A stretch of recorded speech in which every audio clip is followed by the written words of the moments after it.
Tonight I watched Mario Bava's. Okay, this film has like 8 titles or something. Twitch of the Death Nerve, Bloodbath, A Bay of Blood, Ecologia del Delito, Rianzione, A Catina, and I think there's one more. Oh yes, La Bay Sangelante, which is Bay of Blood. A lot of names, one movie. 1971.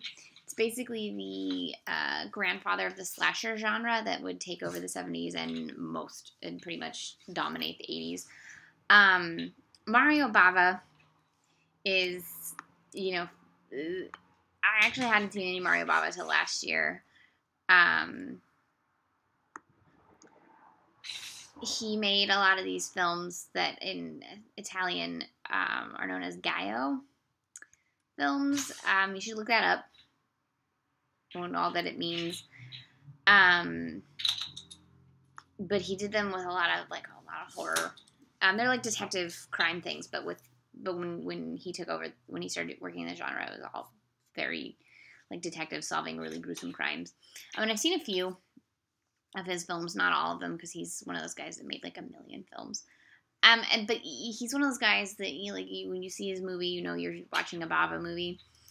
And I can appreciate that. Like I'm not a big fan of the slasher genre, but I like Bava's compositions. I think he had a real beautiful eye a really good sharp eye for what's beautiful, and he does a lot of swooping camera things, and he plays a lot with lighting and with motion, and he really puts information on the frame, which is, you would think, what most directors would do since they're working in a frame, much like a painter.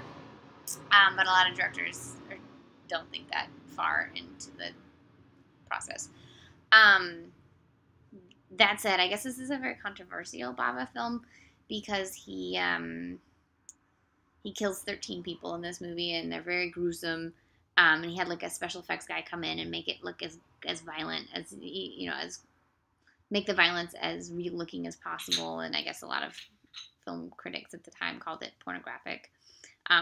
In that the violence is graphically done in much the way that sex and porn is very graphic. Yeah, it is. It's like,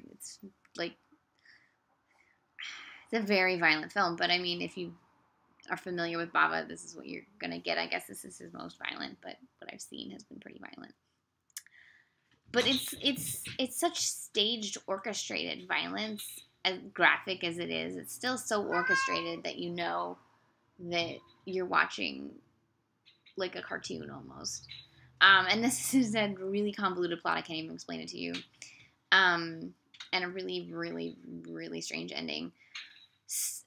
If you've seen other Bava films, you know what you're getting into. You'll enjoy it. If you haven't, I don't think this is the good one to start with. Like, don't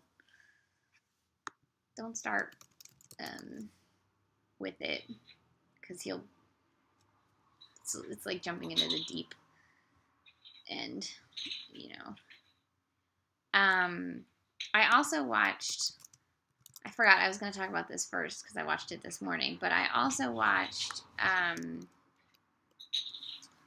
my god, a short film this morning starring Ben Whishaw, because YouTube recommended it. And I was like, okay, YouTube. Because I love Ben Whishaw. It was called Love Hate, and it's about a dude who is a nice guy, and then he's just been broken up with his girlfriend, and then he gets picked up by a hot chick who later turns out to be the personification of his hatred, and then he goes through all the phases of like wallowing in depression and hating everything, and the relationship with the woman who's played by Hayley Atwell, who's amazing. It's just a personification of what happens when you like fall into hating yourself and hating the world and hating everyone around you. And it was sort of interesting. I didn't quite understand the ending, so I guess that really kind of goes with the Bava film, because it was just 2 endings where I was like, what is happening? But it made me really wish Ben Whishaw made more comedies. Like, because it was basically a comedy, and I'm like, Ben Whishaw, you got the chops. Give us some comedy. Could you imagine? Cat, no. Could you, sorry. Could you imagine if Ben Whishaw did a romantic comedy? Like, I might die from that. And I would welcome that death. I would welcome it with open arms.